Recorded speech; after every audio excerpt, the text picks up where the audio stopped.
I thought I'd start off an introduction to Amanda's session by talking a little bit about something that's very important to all of us, and especially from a gender equality perspective, is what is human intelligence. So we're about to talk about artificial intelligence, but fundamentally we know very little about what makes us smart as humans. So I'm going to talk a little bit about that for a few moments. I've been doing this thing called personal happiness detox. It's also called a PhD by some.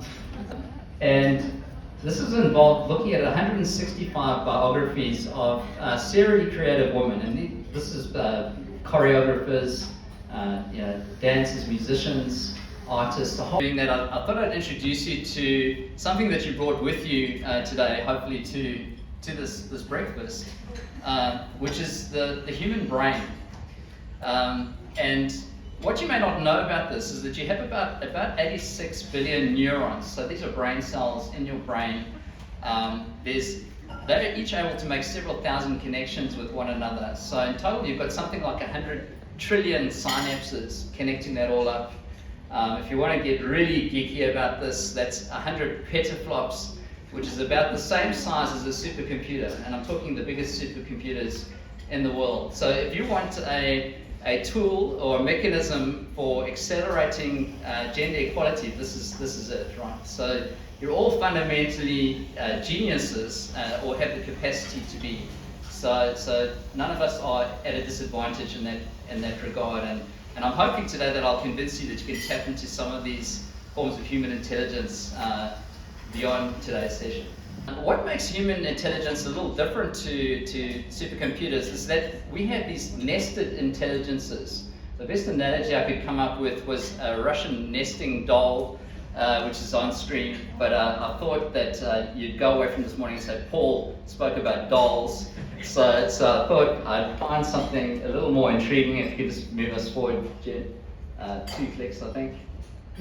So I found some nesting dolls with attitude, and so those will be our icons, a little more intimidating than the Russian dolls, I'm sure you'd agree. And we'll just use those to have a look at the various different kinds of intelligence that we all have in this room, and through the lens of some famous female creative women. So if we can move forward.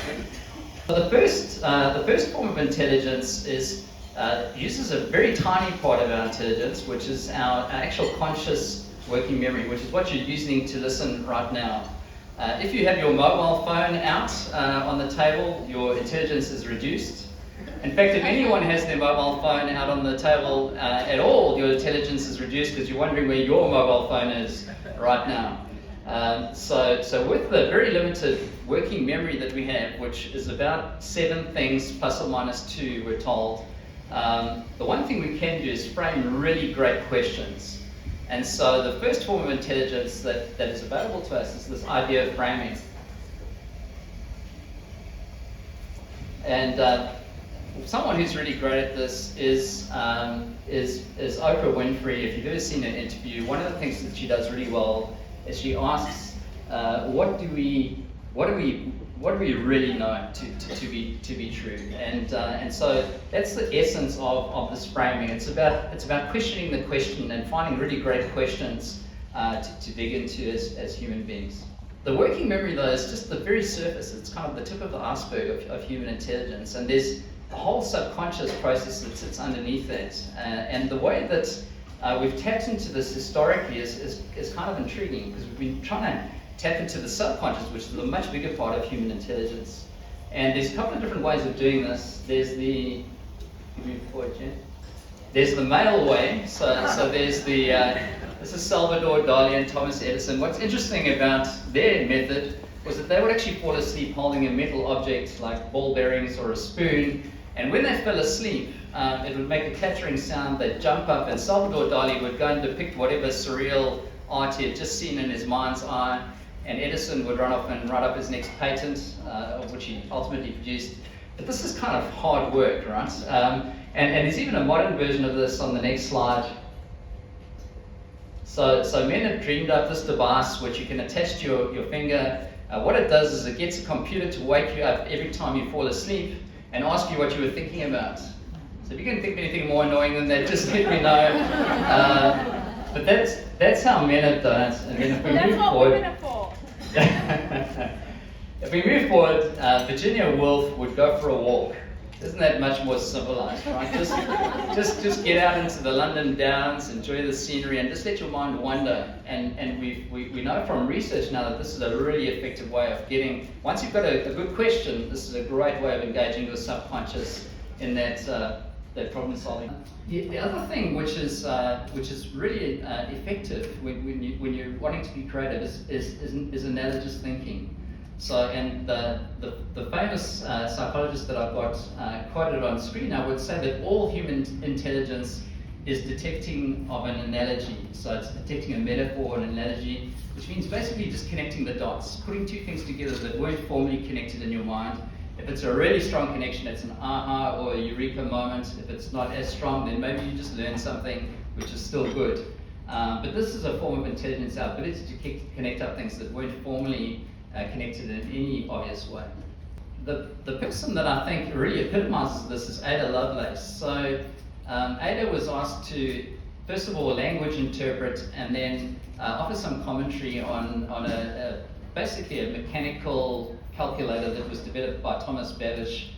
His original description of this thing was about 8,000 words.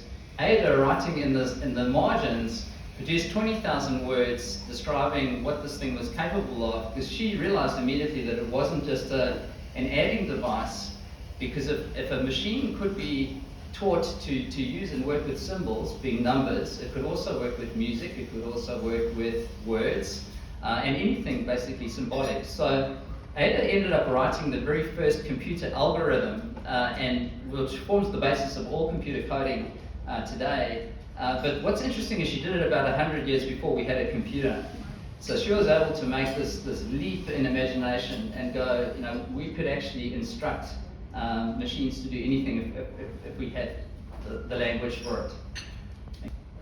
The next part of intelligence is really about movement. So we see this particularly in dancers, choreographers, others who do physical art, but we also now know from Stanford that just going for a walk actually makes you more intelligent and particularly more creatively intelligent. So it's actually even better for doing spreadsheets, Jen. So we're actually better at spreadsheets if we're moving rather than sitting around in a meeting room, because our bodies aren't just a transport mechanism for our brains, they're actually part of that thinking machinery, and we actually think better when we're moving, not sitting.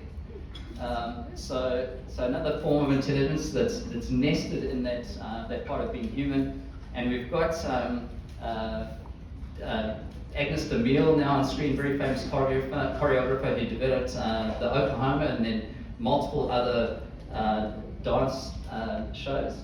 But you can see her comment there. She basically said that she couldn't think unless she was moving. So that expression, obviously, of art and creativity through movement.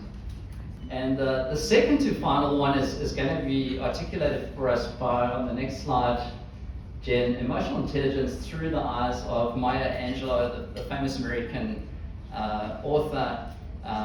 She produced a story of her life that would fit very, very well in the work that is done by our sponsored organization this morning. But she did it with such great empathy and understanding that it became a mainstream autobiography that was very widely read around the world. So just that understanding of how do you connect with others. If we even imagine the emotions of another person, we become more creative, and we produce much more innovative outcomes as we think creatively. So emotion plays a huge part in that, and empathy in particular. And finally, the last part of intelligence that I wanted to touch on is social intelligence. So, and this is something that I think women have in spades. They have an advantage in this area because they are so empathetic and so well able to imagine the feelings of others and get into the shoes of others, but also navigate some of the barriers that are put up for them by society. So if you take us forward, Jen, the example I wanted to use for this is Marie Curie. And if we move forward to the next slide, she won 2 Nobel Prizes. So I've said this is the most intelligent photograph that was ever taken. It's all very famous Nobel Prize winners, which you may recognize. But Marie Curie, if this is the most intelligent photograph that was ever taken, then she's the most intelligent person in that photograph, because she's the only one of this group that actually won 2 Nobel Prizes in 2 different categories for physics and chemistry, which is pretty impressive by any measure.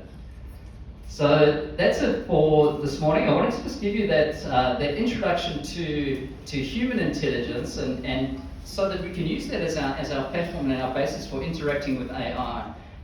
Humans are pretty amazing, and I trust that you'll take on some of these nested intelligences and give them a go in your day-to-day